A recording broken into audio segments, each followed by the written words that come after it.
Cuando me trajeron, me quitaron toda la ropa. Me pusieron encima de una mesa y empezaron a limpiar alrededor de la herida con cuidado.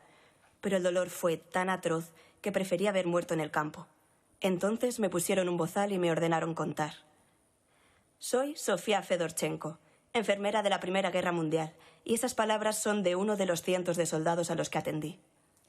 La Primera Guerra Mundial supuso un enorme desafío para la práctica médica, que avanzó indiscutiblemente en los campos de la cirugía y el tratamiento de enfermedades. Habíamos llegado con un importantísimo conocimiento. Louis Pasteur había identificado la forma de contagio de algunas enfermedades. Los microorganismos pasan de las personas enfermas a las sanas y se determinó que esto sucede mediante la tos, los estornudos, los besos o bien el agua o los alimentos. Se determinó también que el médico podía ser el principal agente de infección y se les obligó a tomar medidas preventivas, sobre todo hervir sus herramientas antes de atender a los soldados. Aún así, 5 millones de soldados fueron hospitalizados durante la Primera Guerra Mundial por afecciones como el tifus, la fiebre tifoidea, el cólera o la disentería, enfermedades creadas por bacterias que pasaban de unos soldados a otros. Años después de terminar la Primera Guerra Mundial, en septiembre de 1928, el científico escocés Alexander Fleming revolucionaba el mundo de la medicina con su descubrimiento de la penicilina. Por aquel entonces, Fleming estaba observando ciertas cepas de Staphylococcus aureus, una bacteria que crea infecciones en la piel, problemas respiratorios e intoxicaciones alimentarias. Fleming dejó algunas placas de Petri en su laboratorio con este patógeno mientras se fue de vacaciones. Al regresar, descubrió que una de estas placas tenía una colonia central de bacterias rodeada por otra zona externa donde no había ni rastro de ellas. ¿Pero qué había en esta zona que impedía la proliferación de las bacterias? Fleming observó que en la placa había caído un hongo de la familia Penicillinum que liberaba una sustancia que impedía el crecimiento de las bacterias en la zona. Esa sustancia, a la que llamó penicilina, le dedujo que tenía grandes propiedades antibacterianas. Y este hallazgo valiosísimo para la humanidad, que se produjo de manera fortuita, fue publicado en 1929. Para 1943 los resultados eran tan prometedores que la producción de penicilina pasó a ser la segunda prioridad militar del gobierno de los Estados Unidos. La primera era la bomba atómica.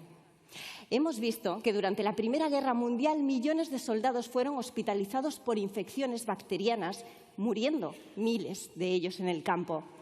La penicilina evitó miles de muertes por el mismo motivo durante la Segunda Guerra Mundial. En 1945 le concedieron el Premio Nobel de Medicina a Alexander Fleming por el descubrimiento de la penicilina. En su discurso, él mismo reconoció la serendipia de este descubrimiento. En mi primera publicación podría haber afirmado que había llegado a la conclusión, como resultado de un estudio serio de la literatura y de una profunda reflexión, de que los mohos fabrican valiosas sustancias antibacterianas y que me había propuesto investigar el problema. Eso habría sido falso, y preferí decir la verdad de que la penicilina empezó como una observación casual. Mi único mérito es que no descuidé la observación y que seguí el tema como un bacteriólogo. Y esto también nos deja una importantísima lección, no solo para la ciencia, para nuestra vida en general. Muchas veces estamos enfocados en un camino, investigando algo concreto, y la vida nos abre otras posibilidades. Solo depende de nuestra apertura de mente seguir por donde íbamos o explorar nuevos caminos. Y así comenzó la era de los antibióticos. Entre 1950 y 1970 se denominó la era dorada del descubrimiento de nuevos antibióticos. Se democratizó el uso de este medicamento y con ello llegó algo, se aceleró un proceso que denominamos resistencia antimicrobiana. En el caso concreto de los antibióticos, resistencia de las bacterias a los antibióticos. Conforme íbamos consumiendo antibióticos, las bacterias se hacían resistentes a ellos, es decir, adquirían la habilidad de hacerse inmunes a los efectos de los antibióticos. Este proceso hubiera sucedido de forma natural, aunque los humanos no hubiéramos descubierto la penicilina, pero el abuso y sobreuso y el mal uso de los medicamentos hizo que este proceso se acelerase. Pero, ¿cómo adquieren las bacterias esta resistencia contra los antibióticos? Bueno, por resumir y simplificar muchísimo, dos mecanismos. Uno, sufren transformaciones en su material genético. Dos, adquieren los genes de resistencia del exterior transferidos de otras bacterias. Las bacterias tienen una gran capacidad de adaptación y resiliencia. Pensad que llevan 4.000 millones de años colonizando la Tierra.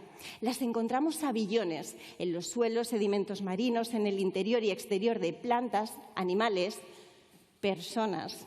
Somos nodos de estos microorganismos con los que convivimos en simbiosis. En parte, nuestra buena salud depende de que las colonias bacterianas estén equilibradas y de mantener a raya a las bacterias malas. Las bacterias multiresistentes o superbacterias son aquellas que han aprendido a sobrevivir a todos los antibióticos que actualmente tenemos en el mercado para tratarlas. Según la Organización Mundial de la Salud, la resistencia antimicrobiana es una de las mayores amenazas de salud global en el mundo.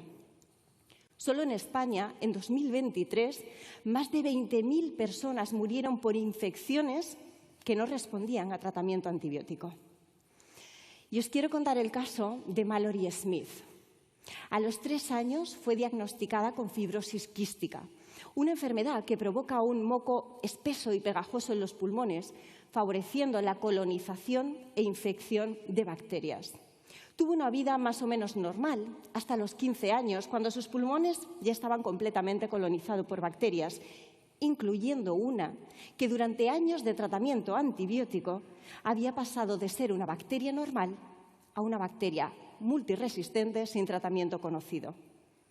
Mallory siguió viviendo, estudió biología, comenzó a escribir su historia, tuvo un trasplante de pulmón que pareció exitoso al principio, pero después no lo fue. Finalmente decidió someterse a un estudio experimental con fagos. Los fagos o bacteriófagos son virus que infectan exclusivamente a las bacterias. Son un tratamiento experimental que hoy en día se está estudiando como alternativa a los antibióticos. Mallory tuvo este tratamiento, pero le llegó demasiado tarde. Murió a las pocas horas, con 25 años. Era un 15 de noviembre de 2017. Está en nuestras manos no volver atrás, no llegar a una era post-antibiótica donde muramos por heridas infectadas o por enfermedades a las que ya habíamos encontrado cura.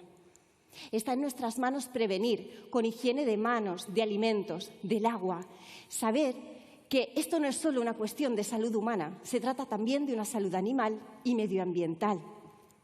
Que tenemos que usar los antibióticos solo cuando nuestro médico nos lo indique y en los términos en los que nos los indique. Y que necesitamos el compromiso fuerte de gobiernos y farmacéuticas para seguir investigando y desarrollando nuevos antibióticos y tratamientos. Y es también muy importante la visibilidad de este problema. Desde la Acción Conjunta Europea, para la que trabajo, EUHAMRAI, lanzamos un concurso a nivel mundial para conseguir un símbolo de la resistencia a los antibióticos. Entre más de 600 propuestas de 44 países, un panel de expertos decidió que este sería el símbolo de la resistencia a los antibióticos. Unas cápsulas que nos indican el tema, un corazón que nos dice que es algo que tenemos que cuidar y unas tiritas que nos indica que es algo que tenemos que arreglar. Un símbolo que cada vez se está haciendo más reconocido a nivel internacional y que hoy vosotros, cada uno de vosotros, tiene para lucirlo con orgullo. Así que, a partir de este momento, os nombro embajadores de la resistencia antimicrobiana. Por favor, contad a todo el mundo la importancia de mantener con vida a los antibióticos, porque siguen siendo uno de los medicamentos fundamentales para mantener la buena salud de la humanidad. Muchas gracias.